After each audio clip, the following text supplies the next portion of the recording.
দেবিদ্বার পৌরসভা ২০০২ সালে প্রতিষ্ঠিত এই পৌরসভা বর্তমানে দেবিদ্বারের নগর উন্নয়ন ও নাগরিক সেবার অন্যতম কেন্দ্র।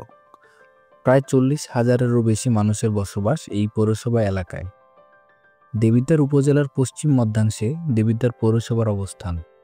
এই পৌরসভার উত্তর-পূর্বে রসুলপুর ইউনিয়ন, পূর্বে সুবিল ইউনিয়ন ও ফতেহাবাদ ইউনিয়ন, দক্ষিণ-পূর্বে জাফরগঞ্জ ইউনিয়ন, দক্ষিণে এলাহাবাদ ইউনিয়ন ও গুনাইগড় দক্ষিণ ইউনিয়ন, দক্ষিণ-পশ্চিমে গুনাইগড় উত্তর ইউনিয়ন, উত্তর-পশ্চিমে মুরাদনগর উপজেলার ধামগড় ইউনিয়ন ও নবীপুর পশ্চিম ইউনিয়ন এবং উত্তরে মুরাদনগর উপজেলার নবীপুর পূর্ব ইউনিয়ন অবস্থিত।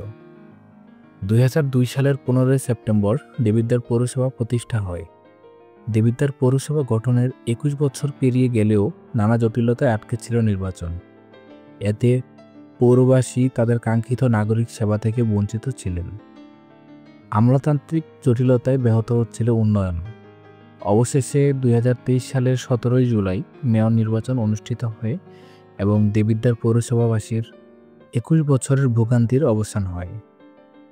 পৌরসভা কার্যালয় থেকে জনগণ পাচ্ছেন নানান ধরনের সেবা, যেমন জন্ম ও মৃত্যু নিবন্ধন, ট্রেড লাইসেন্স প্রদান, নাগরিক সনদপত্র, বর্জ্য ব্যবস্থাপনা, রাস্তাঘাট উন্নয়ন ও রক্ষণাবেক্ষণ এবং এলাকায় সার্বিক পরিচ্ছন্নতার ব্যবস্থা।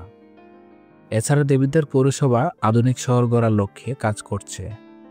বিদ্যুৎ ও আলো সেবা, ড্রেনেজ সিস্টেম, স্বাস্থ্যসেবা ও শিক্ষার প্রসার ঘটাতে বিভিন্ন কার্যক্রম পরিচালনা করছে।